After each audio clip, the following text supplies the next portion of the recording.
गीता में अर्जुन को स्वयं भगवान कह रहे हैं कि उस परमेश्वर की शरण में जा, उसके लिए उन संतों के पास जा जो तत्वदर्शी हो। इसी प्रकार हजरत मोहम्मद को उनका अल्लाह कह रहा है कि कोई और पूर्ण परमात्मा है, उसको पाने के लिए उन तत्वदर्शी संत की तलाश कर।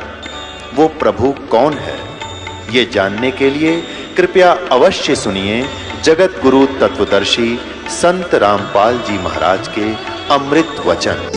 कबीर साहब कहते हैं, कबीर हरि के नाम बिना ये राजा रसब हो, मिट्टी लदे कुम्हार के घास न डाले कोई। ओए होए, जो मालिक ने वचन बोल दिए कि भक्तिहीन आपका राजा भी हो वो गधा बनेगा और मट्टी लदे कुम्हार के घास भी बार खा के आओगे, वहां उसकी कोई सेवा नहीं होती, ऐसी दुर्गति होगी। और जो मालिक ने बोल दिया फाइनल समझ लेना, कदे किसी का भ्रम हो, ये अज्ञान का भ्रम है, इसको हटाने के लिए सत्संग की आवश्यकता है।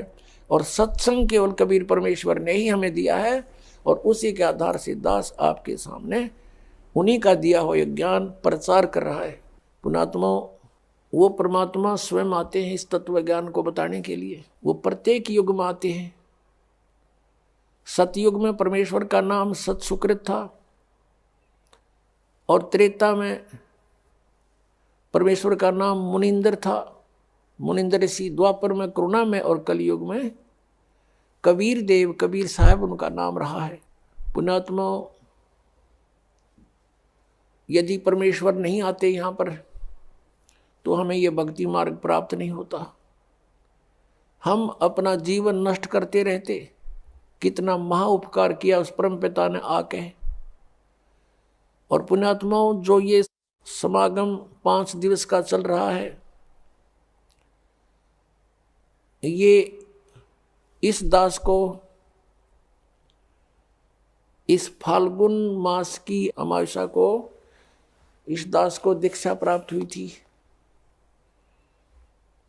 और परमात्मा कहते हैं, जिस दिन सतगुरु भेंटिया 100 दिन लेखे जान, बाकी समय बर्बाद गया तेरा बिना गुरु के नाम।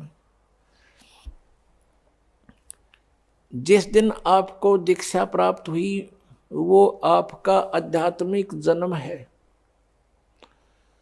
पुण्यात्माओं, ये दिन जो इतना महत्वपूर्ण है, फाल्गुन की अमावस्या, सन 1988 को यही फाल्गुन की अमावस्या के दिन दास को उपदेश प्राप्त हुआ था मेरे पूज्य गुरुदेव परम पूज्य स्वामी रामदेवानंद जी महाराज से। और पुण्यात्माओं, अगर वो दिन मुझे प्राप्त ना होता तो आज आप भी दुखी रहते, वंचित रहते और दास का भी जीवन नष्ट हो जाता। अब वो दिन इस जिंदगी में भूला नहीं जा सकता। तो उस उपलक्ष्य में ये ज्ञान, ये समागम हो रहा है। तो जिस तरह दास को ये ज्ञान हुआ, और ये दास पहले यही डले ढो रहा था, लोक वेद के आधार से भक्ति कर रहा था। पीछे लग गया जाऊं था मैं लोक वेद के साथ, रस्ते में सतगुरु मिले है दीपक दे दिया हाथ। तो दास भी यही लोक वेद के आधार से बाबा श्याम जी की जय हो, बाबा श्याम जी के पुजारी, और फिर हनुमान जी के पुजारी। 25 वर्ष तक दास ने हनुमान जी का व्रत रखा, मंगलवार का हनुमान चालीसा 7 बार प्रतिदिन कंटिन्यूस करना। फिर श्री राम श्री कृष्ण हमारे इष्ट, शंकर भगवान भी साथ में पूज्य। यानी इस तरह का हम सारे ही पूजाओं का ढेर सारी पूजाएं किया करते थे।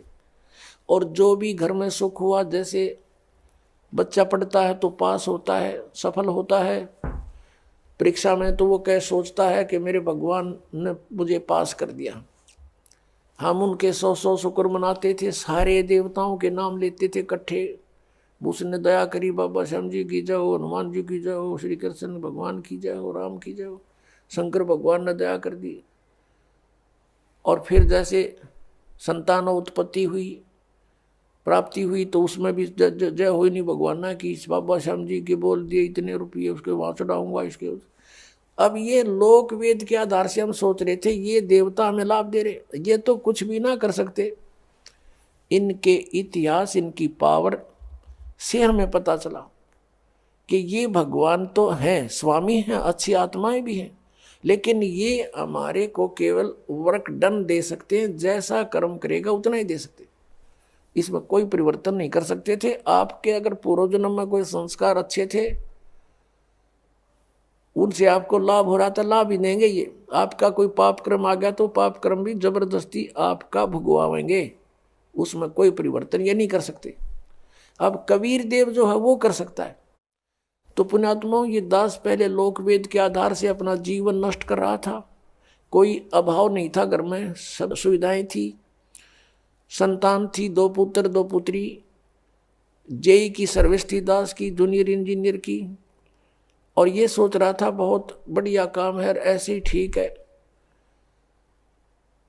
और जब ये अंधेरा हट्या, जब बताया कि कोट जन्म तन बरमत हो गए, कुछ ना हाथ लगा रे, कुकर सुकर खरबा बोरे, कौवा हंस पुकारे, कोटि जन्म तू राजा की न मिटी न मन की आशा, और भिक्षकों का दर दर घूमया, ये मिला नहीं निर्गुण रासा।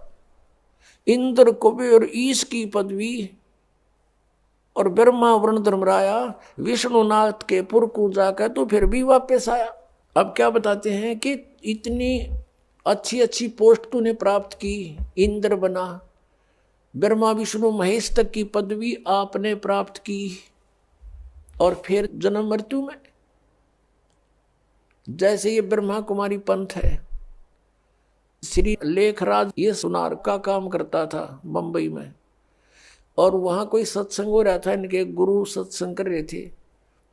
एकदम इसमें कोई और आत्मा आएगी जो कभी किसी जन्म में वो कोई शिव पद पर रहा था,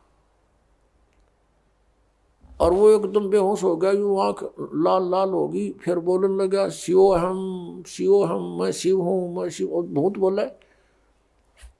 अब जैसे बताऊं, एक बार एक गांव का सरपंच मर गया, भूत बन गया, और वो आकर किसी में प्रवेश करके बोल रहे, और बैठ के कुर्सी पर नो कहा मैं सरपंच हूँ फलाना, आओ इधर कराओ साइन मेरे। अब वो अब भी अपने आप को सरपंच मान रहा था। तो ऐसे उसका भ्रम था, उसने यो एक अड़ंगा और पैदा कर दिया, ब्रह्मा कुमारी वाला पंथ। अब भगवान आवे और दूसरे में बोल लगा, कहा माइया बोलने लग गया बुढ़िया में।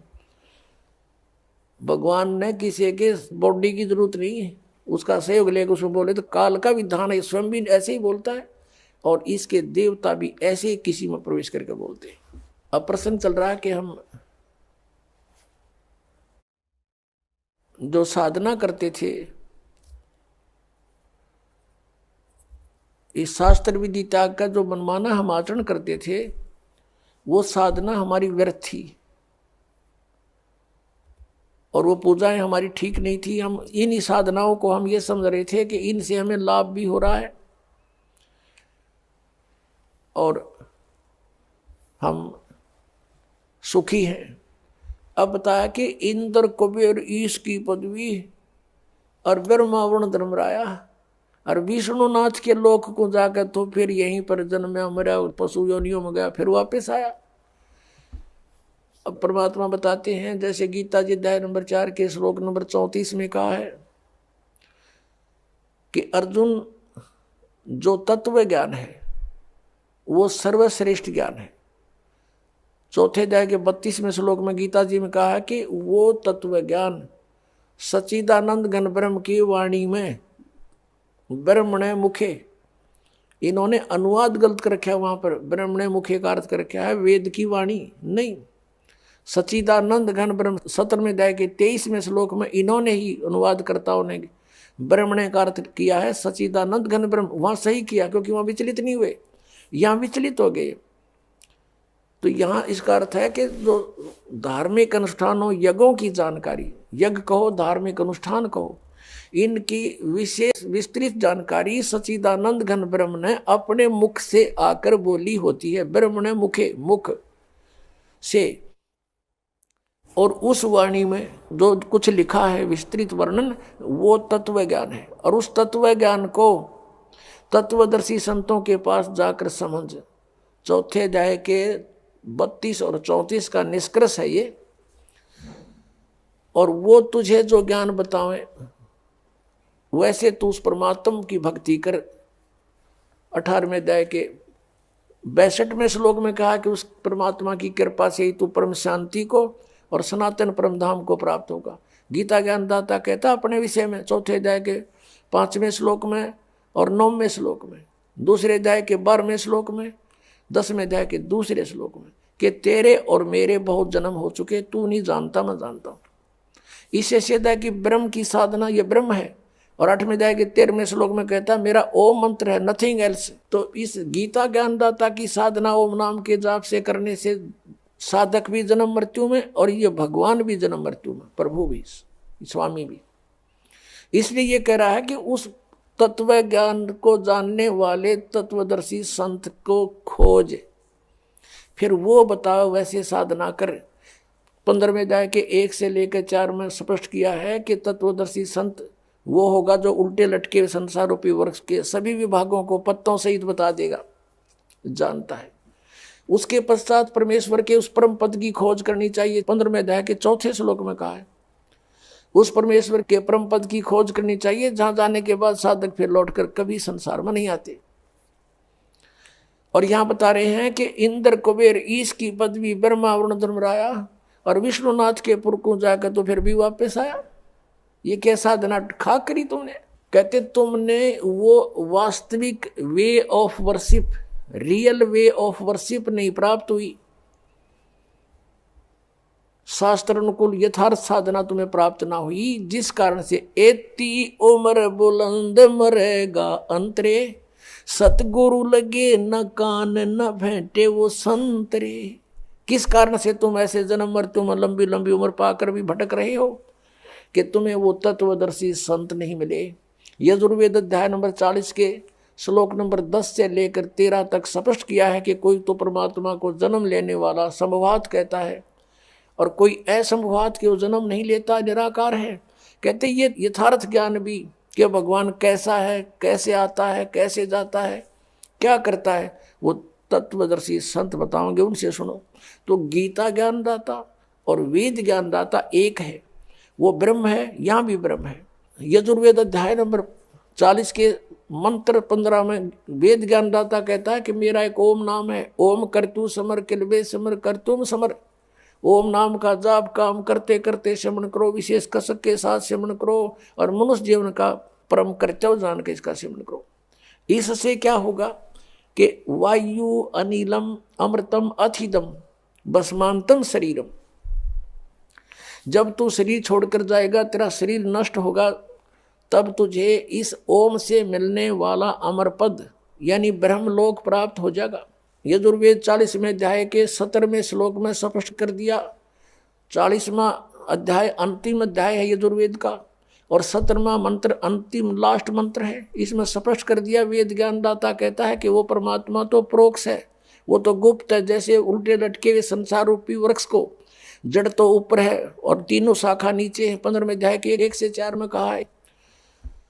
अब जैसे पृथ्वी से बाहर पेड़ दिखाई देता है तो जड़ें प्रोक्ष होती है, गुप्त होती है, बाहर का हिस्सा पेड़ कहलाता है। ऐसे बताया है कि वो 40वें अध्याय के 17वें श्लोक में यजुर्वेद में कि वो परमात्मा पूर्ण परमात्मा तो ऊपर प्रोक्ष है, गुप्त है, और मैं ब्रह्म हूं, मैं ब्रह्म लोक में रहता हूं, मेरा ओम नाम है।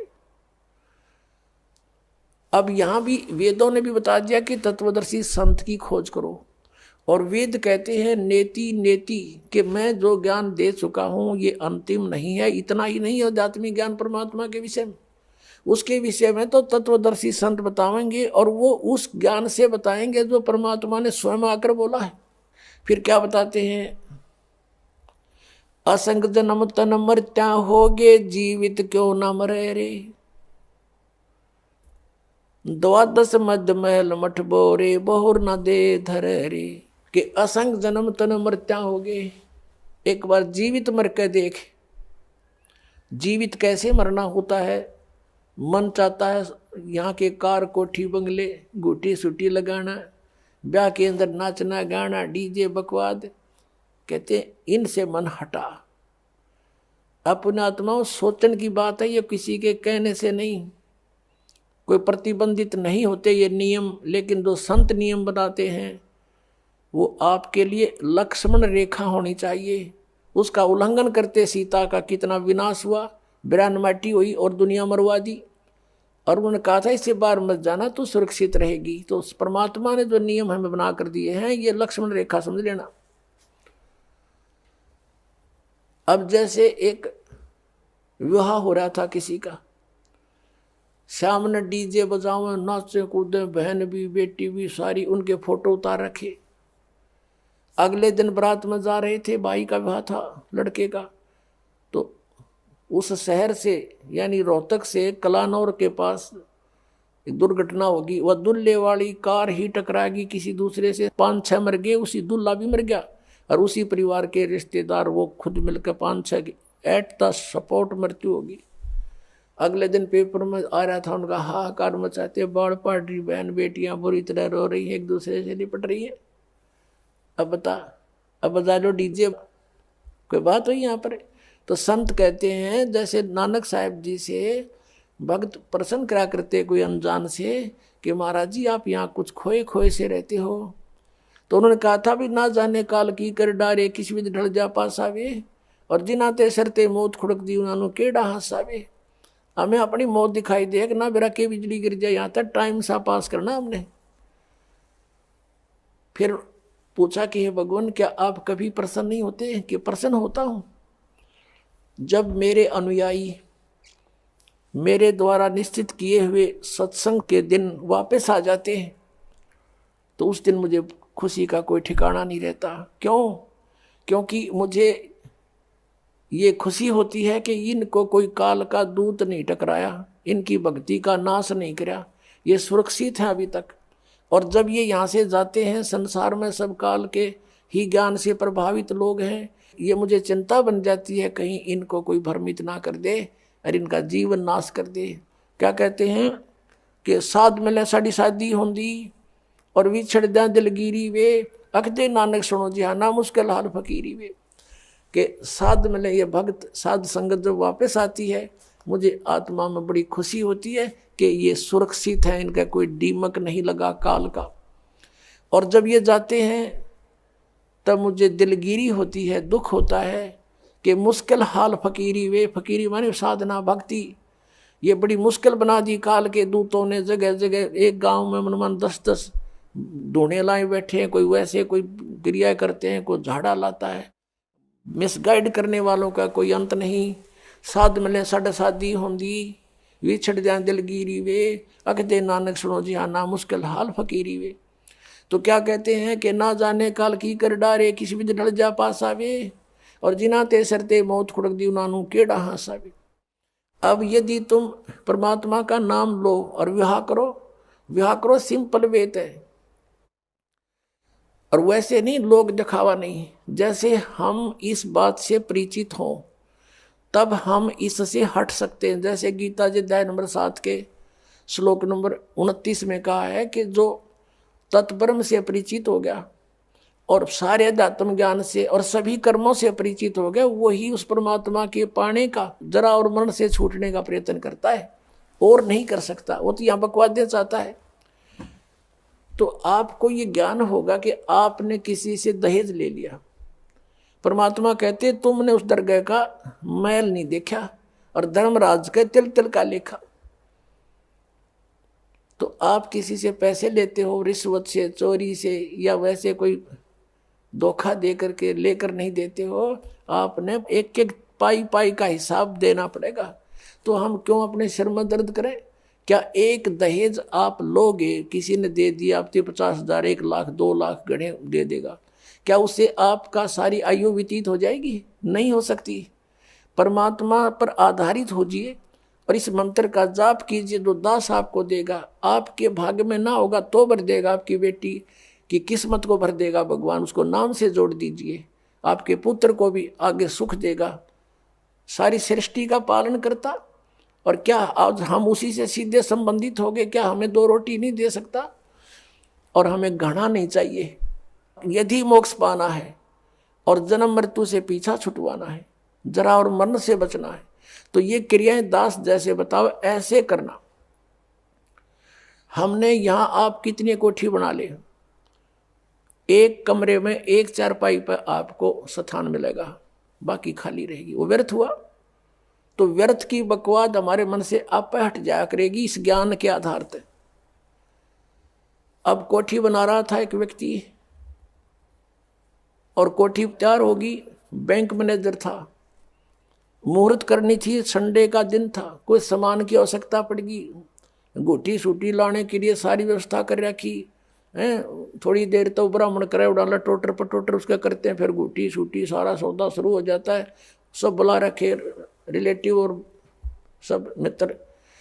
वो खुद कोई सामान लेने के लिए गया था, स्कूटर उठा के, यानी 2 व्हीलर, और वहां एक 2 व्हीलर से 2 व्हीलर टकरा गए और पड़ गया। पड़ते कनपट्टी लगी फुटपाथ पे, पड़ते वही मर गया।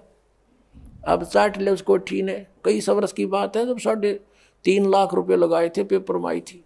अब वो गधा बनकर उसके पीछे खड़ा भी ना होने दे कोई उसने। तो हमने ये देखना कि यहाँ जो हम करने जा रहे हैं ये क्या सांग है। सर्व सोने की लंका थी वह रावण से रणधीरम, एक पलक में राज विराजी जम के पड़े जंजीरम। वो तो सारे सोने के महल बनाए बैठा था, जैसे ईंट गारा हम प्रयोग करते ऐसे सोने की ईंट और उसी की गारा में बना रखे थे। और कहते हैं भक्ति बिना क्या होता ये भ्रम रहा संसार, रति कंचन पाया नहीं रावण चलती बार। 1 ग्राम गोल्ड नहीं ले जा सका रावण जब यहां से जाने लगा। तो इन बातों को याद करके हमने इनसे वापस भी हटना है,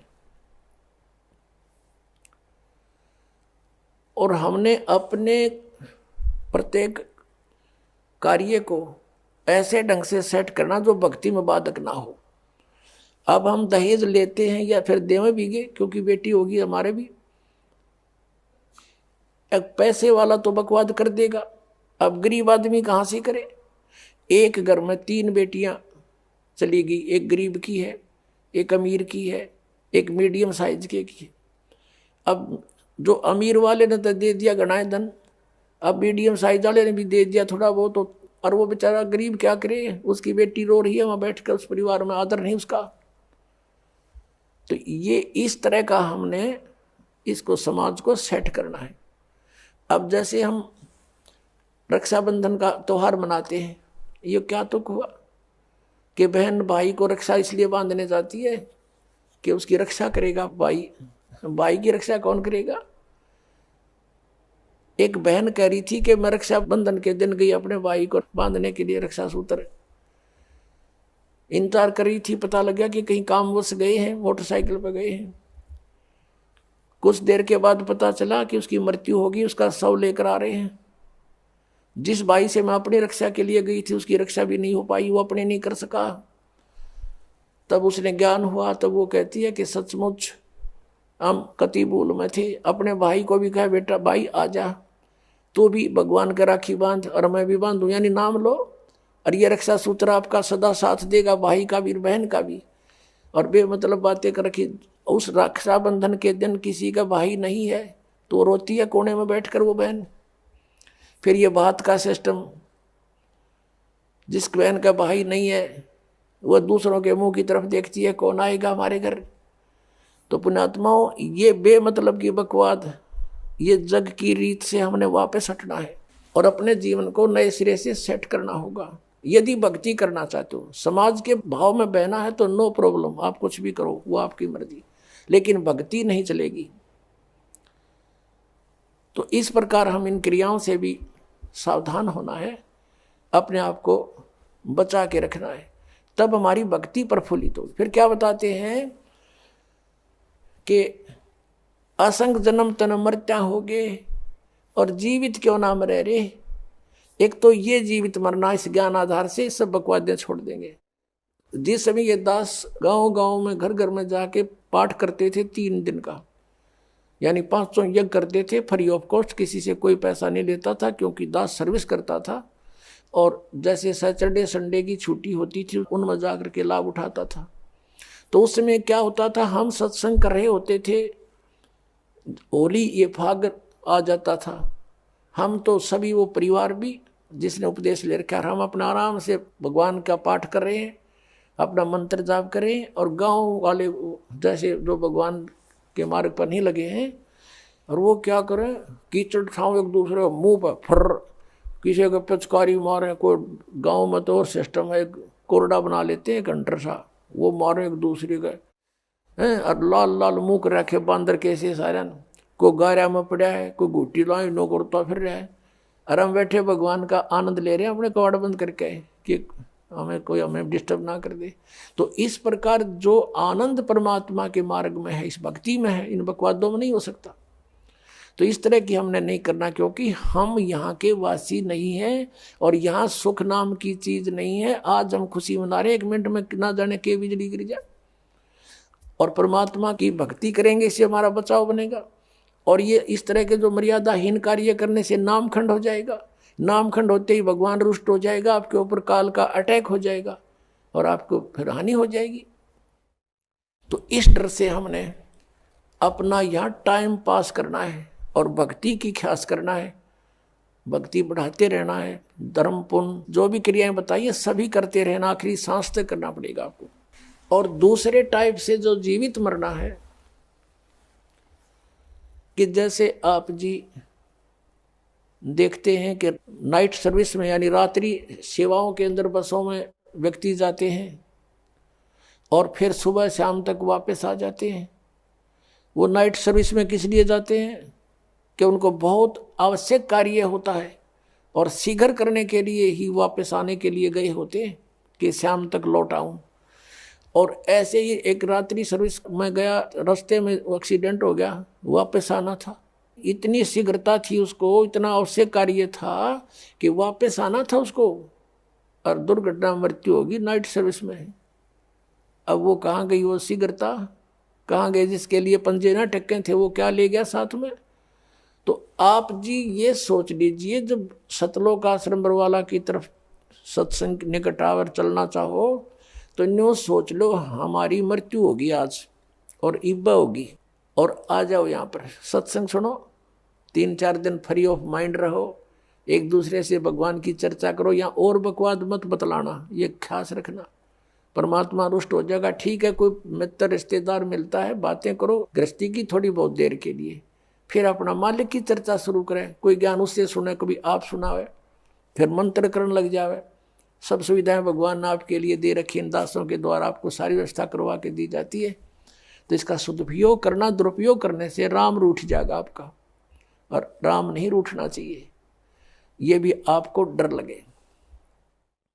तो ये सोचकर आप आ जाइए और ये सोचिए कि हमारी मान ले परमानेंट मृत्यु हो जाए तो भी तो हो सकती है ऐसे। और अब हम 3 दिन 4 दिन 2 दिन जिसा भी समय आप मरना चाहो मरो, और फिर वापस चले जाओगी घर पे, और परमानेंट टिकट कटगी फिर भी तो बात बिगड़ेगी, फिर तो धरा धरा रहेगा, सारा संभाल ही नहीं सकते आप। तो अब जाकर के मान लीजिए तुम समझते हो कि कुछ काम बिगड़ जाएगा, तो अभी तो फिर जाकर संभाल सकते हो, परमानेंट तो नहीं मरे। लेकिन जो परमात्मा के लिए सच्चे दिल से आते पुण्यात्माओं, किसी का आज तक काम बिगड़ा नहीं, बने मिलते हैं, लेकिन वो आपकी श्रद्धा पर डिपेंड करेगा। सतगुरु के दरबार में कमी काहे की ना, अंसा मौज नहीं पावता तेरी चूक चाकरी में। तो इस प्रकार हमने परमात्मा की भक्ति को सुचारू भी रखना। क्या बताया है कि असंग जन्म तन मर्त्या होगे, जीवित क्यों ना मरे रे, और 12 मद महल मठ बोरे, बहुर ना दे धरे रे। अभी तक हमें 10वें द्वार का पता था कि शरीर में 10वां द्वार 10वां द्वार। पुण्यात्माओं, ये जो 10वां द्वार है ये एक ब्रह्मांड का रास्ता है।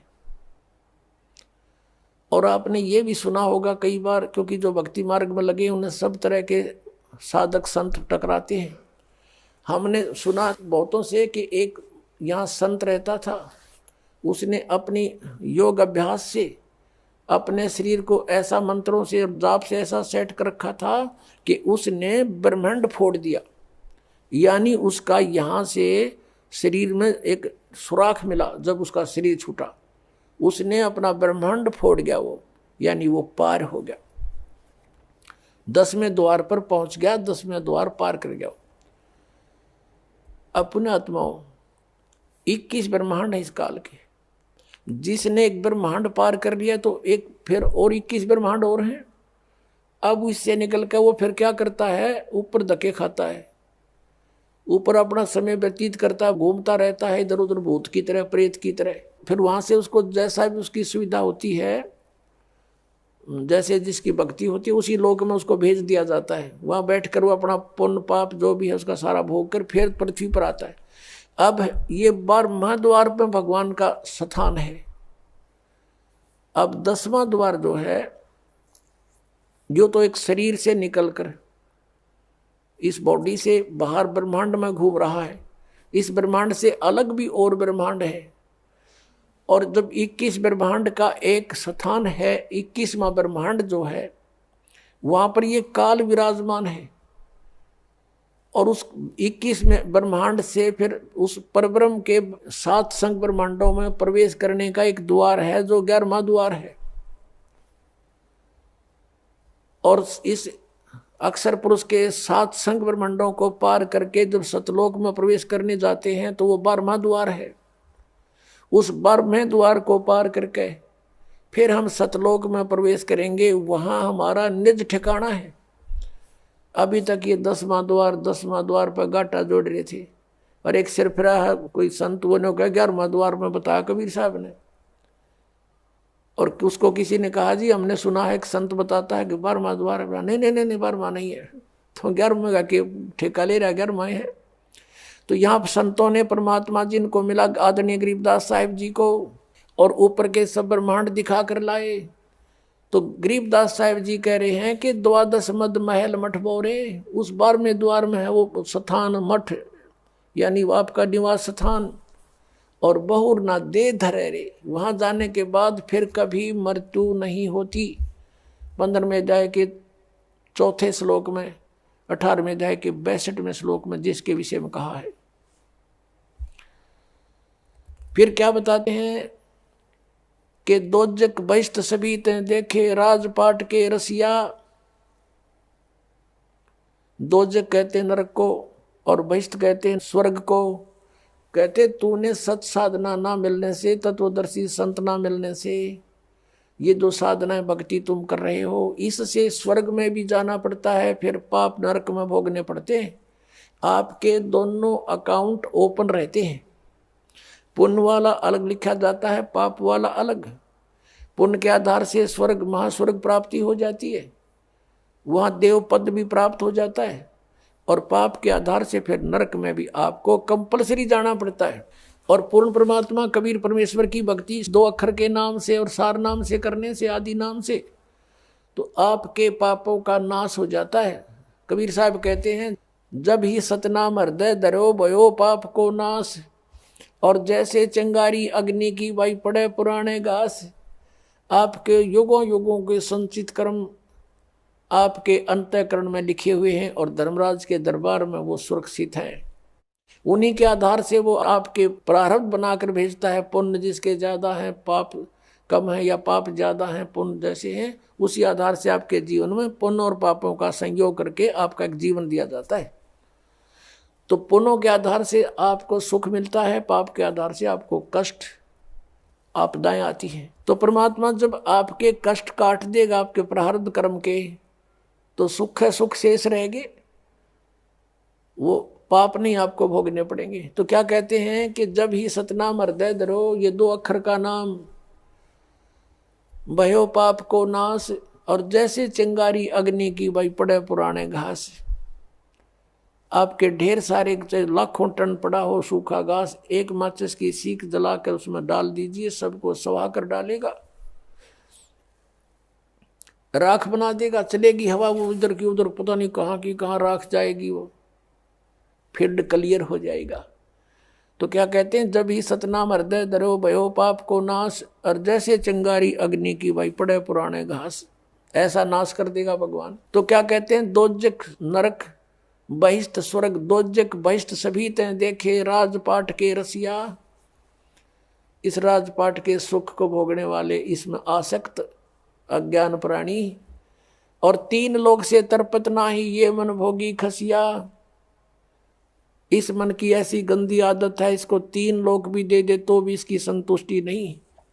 यदि कोई सरपंच बन जाता है, सोचता है चेयरमैन बनूं, चेयरमैन बन जाता है, सोचे कि एमएलए की बात बने, एमएलए बनते ही सोचता है मैं मंत्री बनूं, मंत्री बनने के बाद अटकल शुरू कर देता है, बिना दाव लगे मुख्यमंत्री, बिना आनंद नहीं। मुख्यमंत्री बनकर सोचता प्रधानमंत्री बनो, इतने टिकट कट जाए, फिर गदा संतरी बने। तो परमात्मा कहते हैं कि 3 लोक से तरपत नाही ये मन भोगी खसिया। 3 लोक दे दे तो भी इसकी संतुष्टि नहीं। अब क्या बताते हैं, सतगुरु मिले तो इच्छा मिटे, यानी संत मिले तत्व ज्ञान दे तो ये बीमारी हटे जिसके लिए हम जीवन नष्ट कर रहे हैं। सतगुरु मिले तो इच्छा मिटे, पद मिल पदे समाना, चल हंसा उस लोक पठाऊं जो आदि अमर अस्थाना। यानी सतगुरु मिलेंगे तो ये तत्व ज्ञान बताएंगे, इससे हमारी इच्छाएं हटेंगी, इन बकवादों की तरफ नहीं जाएंगे। इंद्र दाराज कागदा बेष्टा ना भोगा इंद्राणी नू। जब हमें उस तत्व ज्ञान से परमात्मा के सतलोक के सुख का ज्ञान हो जाएगा, यहाँ की किसी वस्तु में आपकी इच्छा नहीं रहेगी। और यहाँ के स्वर्ग के राजा के राज को भी काग की बीट के तुल आपकी आत्मा मारने लग जाएगी। अंतःकरण में ऐसा आपकी भावना बन जाएगी, यह सच्चाई है।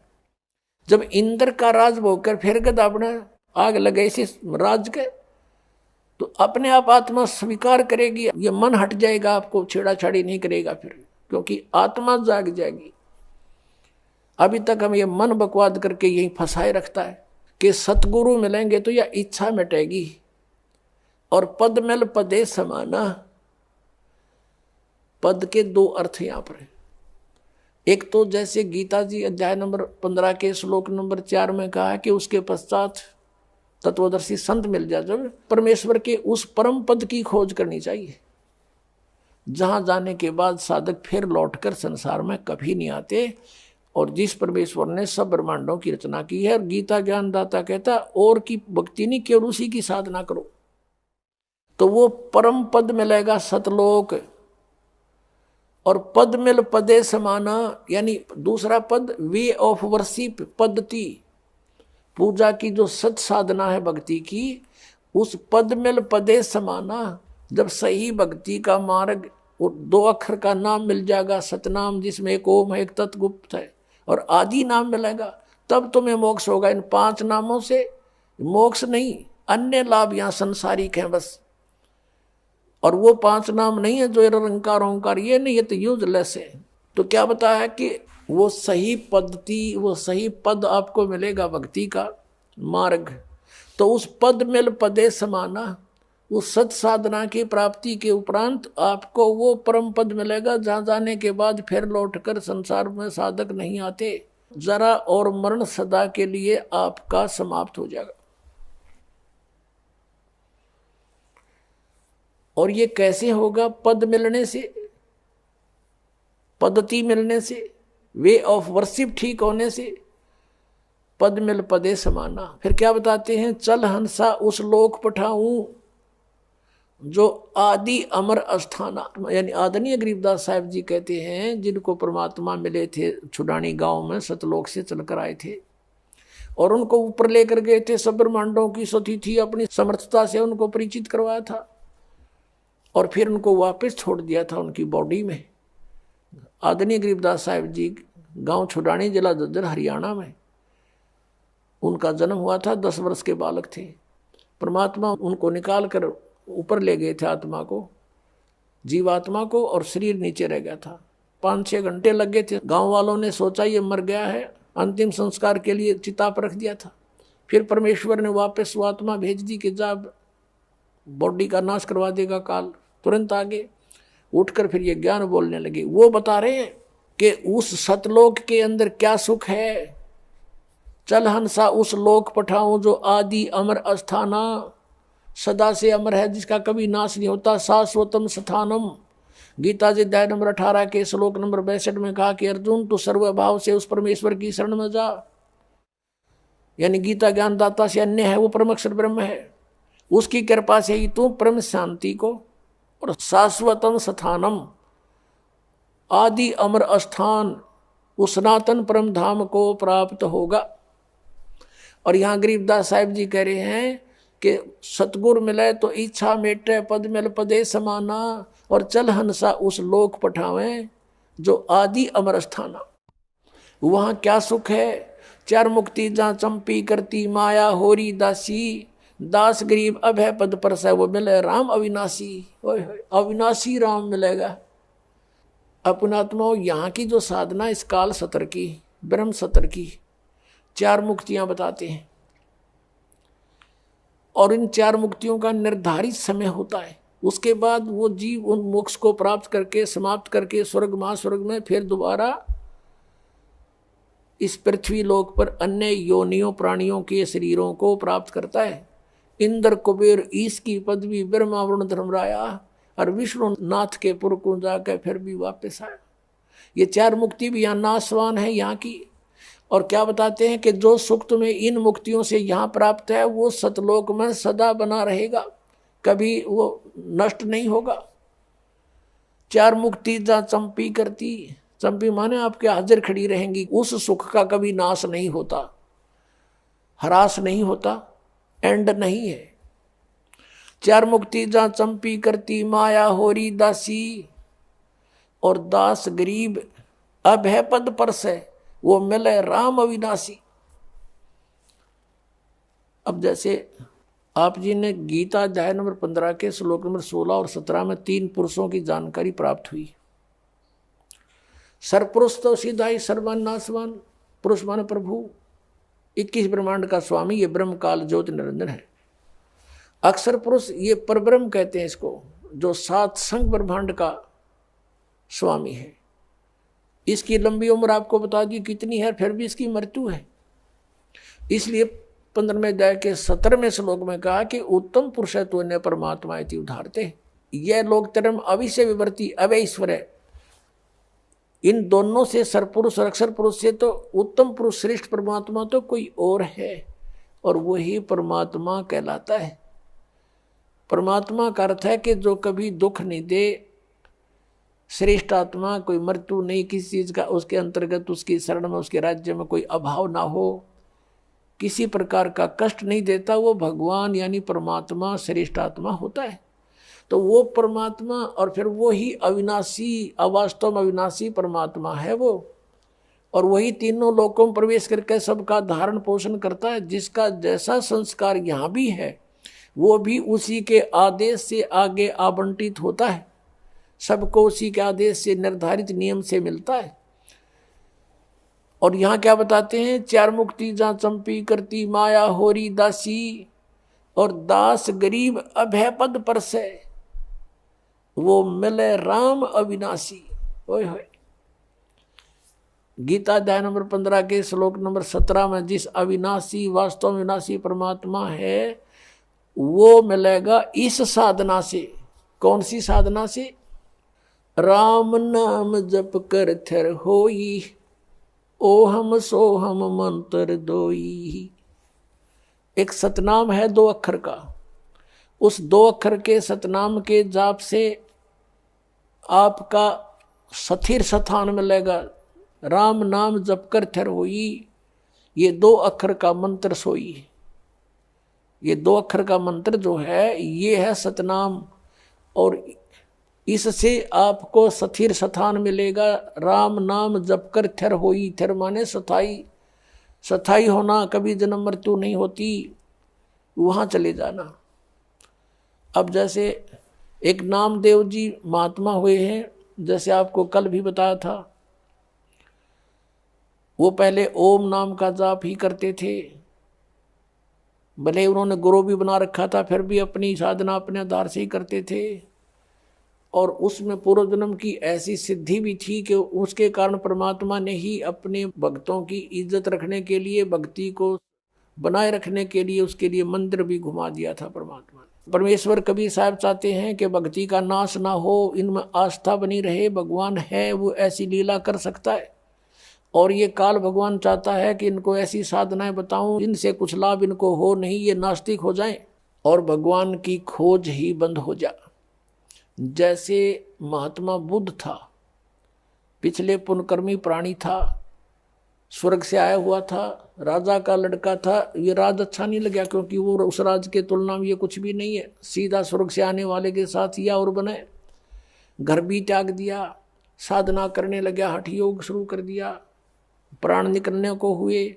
एक माई ने उसके मुंह का खीर लगा दी गया के अंदर वटवृक्ष के नीचे। धीरे धीरे उसने वो चाटनी शुरू की, आंखें खुल गई, फिर उठ गया, फिर भोजन ठीक खाने लगा। फिर उसने कहा था starvation could not lead to salvation, भूखा मरने से भगवान नहीं मिल सकता। यह उसकी अपनी सोच थी।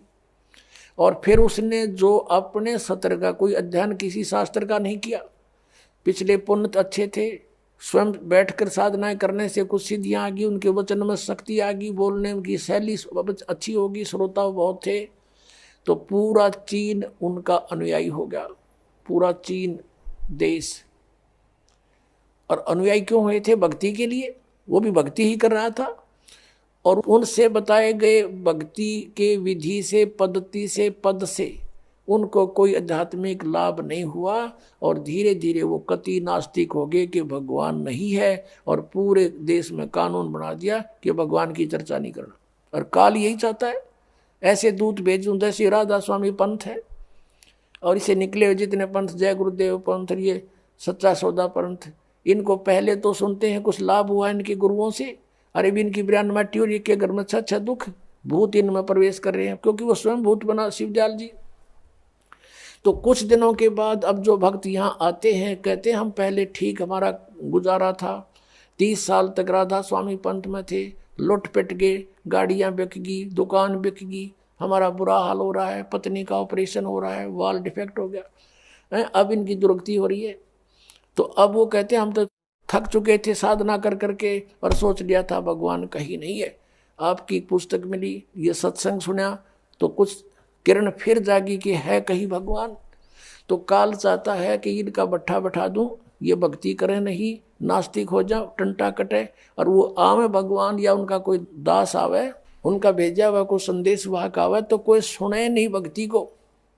सुनेंगे तो बात हृदय में जचेगी सच्चाई सारी।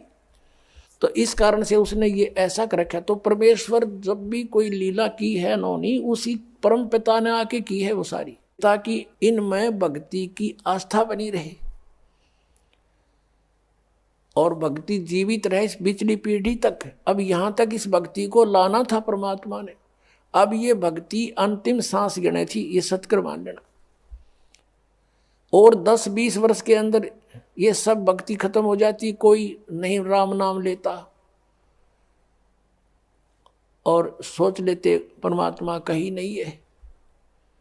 ऐसे समय में परमात्मा ने आकर फिर आप पर मेहर बख्शी है। आप पुण्यात्मा हो, पहले से चार्ज हो, आपके अंदर पिछले जन्मों से भक्ति की प्रेरणा फिर से जाग रही है। इसके कारण आप कोई कहीं किसी पंथ के मिले, कभी किसी संत से मिले, आप भटक रहे थे, आपको ये सत संदेश मिल गया। तो नामदेव जी कहते हैं कि नामदेव जी के बारे में बताया कि नामा छिपा ओम तारी, पीछे सोहम भेद बिचारी, सार शब्द पाया जद लोई, आवागमन भौर नहीं होई। नामदेव जी ने भी इन 2 अक्षर के नाम का, सतनाम का जाप किया। कल आपको बताया था श्री गुरु नानक देव जी के विषय में, उनकी समुद्र की साखी में आपको दिखाया कि वो 2 अक्षर का मंत्र जाप करते थे। और ये संत मत भाग प्रकाश 4 में राधा स्वामी पंथ के सामने सिंह जी कहते हैं 261 पृष्ठ पे कि 2 अक्षर का भेद बतावे, सोए गुरु पूरा कहावे। तो पुण्यात्माओं, इस दास के ऊपर मेहर हुई। परमात्मा ने ये 2 अक्षर का भेद बताने की ना ईब से पहले सबको मना कर रखा था परमेश्वर ने, जिनको मिले थे कि ये 2 अक्षर का भेद अभी खोलना नहीं, प्रचार अवश्य करो, लिखते रहो वाणियों में, लेकिन देना नहीं किसी को, क्योंकि कि ये सतनाम और ये आदि नाम है। सतनाम सार्वजनिक जरूर कर दिया था, आगे दान करने का अलाउड नहीं था, लेकिन सार नाम फिर भी गुप्त रखा। परमात्मा कहते हैं सोहम शब्द हम जग में लाए, और सार शब्द हमने गुप्त छुपाए। वो सार नाम अभी तक छुपा रखा था। अब इस दास पे कृपा की है, क्योंकि अब ये सभी पंथ नष्ट हो जाएंगे। नष्ट का मतलब है ये वहां नहीं रहेंगे, इनके साधक उनके साथ नहीं रहेंगे जब इस ज्ञान का पता लगेगा। कौन नहीं चाहता भगवान को? कोई महामूड होगा तो पड़ा रहेगा वहां पर, उसका कोई वो लेखा ही नहीं, उसका तो अकाउंट ही नहीं इस मार्ग में। अब क्या बताते हैं कि चातुर प्राणी चोर हैं और मूड मुग्ध हैं ठोठ, संतों के निकाम के इनको दे गलजोट। अब ये चतुर प्राणी थे जो हजूर जी से दोगे और हम ऊंची मंजिल में जाते हैं, बड़े दूर खबर लेकर आते हैं, टट्टू का भी ना पता, इन सतनाम का नहीं पता, ये गए कौन सी मंजिल में होंगे। अंडरस्टूड है ये, इनके नाम साधना के सारे व्यर्थ, वो 2 अक्षर का नाम नहीं, फिर पूरे गुरु कहाँ थे ये राधा स्वामी वाले। तो पुण्यात्माओं से प्रार्थना है कि परमात्मा ने जो इतना कुछ प्रयत्न किया है, इतने समय तक इंतजार किया है, इस समझ लो इसको और आ जाओ भगवान के चरणों में, कल्याण हो जाएगा। बोलो सतगुरुदेव। पुण्यात्माओं, आपका सौभाग्य है कि आपको इस सत्संग सुनने को मिला। अभी आपने आध्यात्मिक ज्ञान चर्चा नामक एक विशेष प्रोग्राम साधना टीवी से चलता है और ये एक बहुत परोपकार का कार्य हो रहा है। उन महापुरुषों के विचार भी आपके समक्ष होते हैं और उधर से इस दास के विचार भी जो सदग्रंथों में विद्यमान है, विद प्रूफ प्रमाण सहित जनता के सामने आते हैं। इससे जनता को ज्ञान होगा कि कौन संत कैसा ज्ञान रखता है। फिर ठीक है, जिसको जौन सा ठीक लगेगा उसको सिलेक्ट कर लेंगे। श्री तुलसी साहेब जी, तुलसीदास जी जो मथुरा जय गुरुदेव के प्रमुख हैं, उनसे प्रश्न किया गया कि मोक्ष प्राप्त प्राणी सतलोक में भिन्न रहता है या ऐसे समा जाता है परमात्मा में जैसे बूंद समुद्र में। तो उन्होंने यही बताया कि वहाँ मोक्ष प्राप्त प्राणी अमर लोक में जाकर, सतलोक में जाकर अमर पद को प्राप्त होकर के ऐसे परमात्मा सतपुरुष में लीन हो जाती है जैसे जल की बूंद जल में समा जाती है। पुण्यात्माओं, इनको सतलोक का कख भी पता नहीं, कैख है भी ज्ञान नहीं लोगों को, और करोड़ों जीवों को मिसगाइड कर दिया, भ्रमित कर दिया। जैसा कि ये दास बार बार बताता है कि ये जितने भी गुरुपद पर विराजमान है ये बहुत पुण्यात्मा है पूर्व जन्म की, और ये काल के फंस गए, इनका दुरुपयोग कर रहा है, अपने लिए इनको प्रयोग कर लिया, जीवों का नाश करने के लिए इनको गुरुपद पर बैठा दिया। और इनको पिछले जन्म से थोड़ी बहुत सिद्धि भी होती है। और पुण्यात्माओं, इस दास ने राधा स्वामी पंथ के सभी संतों के इतिहास को गहनता से पढ़ा है, जाना है। श्री शिवदयाल जी जो राधा स्वामी पंथ का प्रवर्तक माना जाता है, उससे भी ज्यादा पुण्यात्मा थे ये तुलसीदास जी मथुरा वाले जो जय गुरुदेव पंथ के प्रमुख हैं। उनसे भी ज्यादा पुण्यकर्मी, अधिक भक्ति शक्ति युक्त थे। उन्होंने तो 18 वर्ष तक, 15 वर्ष, 17 वर्ष जैसे वो बताते हैं, एक बंद कमरे में बैठ कर अपनी बैटरी चार्ज की सिद्धियां प्राप्त की। और ये 1954 से सत्संग करने लग गया, ये युवा ही था उसमें। और इसके पूर्व जन्म की इतनी बैटरी चार्ज थी, 1971 में इसने एक भविष्यवाणी की जो कि इस दास के लिए थी। अब पुण्यात्मा आपको फिर दिखाते हैं कि जो संत, ये मानता होती है उन संतों की जो सच्ची बोल देते हैं। इसने 1971 में ये कहा था कि उस महापुरुष का जन्म हो चुका है, वो 20 वर्ष का हो चुका, 7 सितंबर 1971 को। इस दास का जन्म 8 सितंबर 1951 को हुआ। ये आपके पास पुस्तकों में विद्यमान है पहले से ही, कोई यूं नहीं कि इसको देख कर ईब बताने लग गए हों। 7 सितंबर 1971 को दास पूरा 20 वर्ष का हो गया। 8 सितंबर को 21वां वर्ष शुरू हो गया दास का। उसके विषय में इनकी दिव्य दृष्टि काम करे थी 1971 तक, और 40 साल के बाद आज उनकी दिव्य दृष्टि कति ब्लॉक होगी, क्योंकि वो जो सिद्धि शक्तियां थी, भक्ति थी, वो नष्ट होगी। किसी को आशीर्वाद दिया,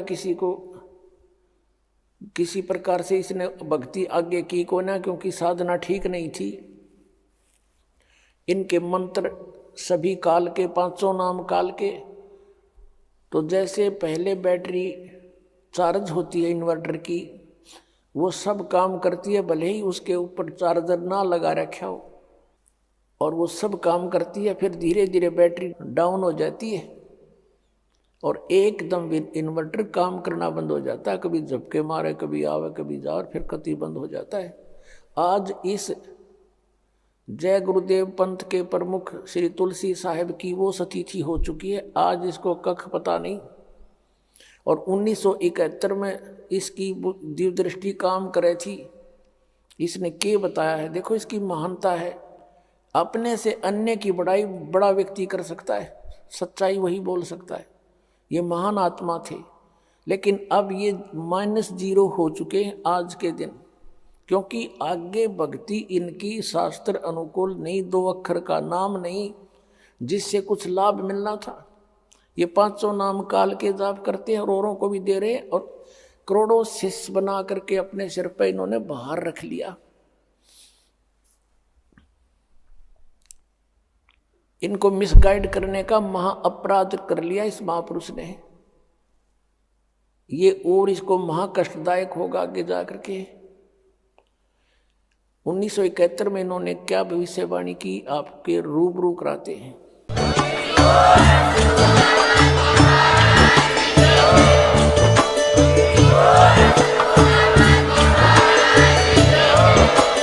आप सुन रहे थे जगत गुरु तत्वदर्शी संत रामपाल जी महाराज जी के मंगल प्रवचन। अधिक जानकारी के लिए विजिट कीजिए हमारी वेबसाइट www.jagatgururampalji.org। संत रामपाल जी महाराज जी के शुभ आशीर्वाद से पूरे विश्व भर में 500 से भी ज्यादा नाम दीक्षा केंद्र हैं, जिन पर संत रामपाल जी महाराज जी द्वारा ऑनलाइन निःशुल्क नाम दीक्षा दी जा रही है। अपने नजदीकी नाम दीक्षा केंद्र का पता करने के लिए संपर्क करें 8222880541।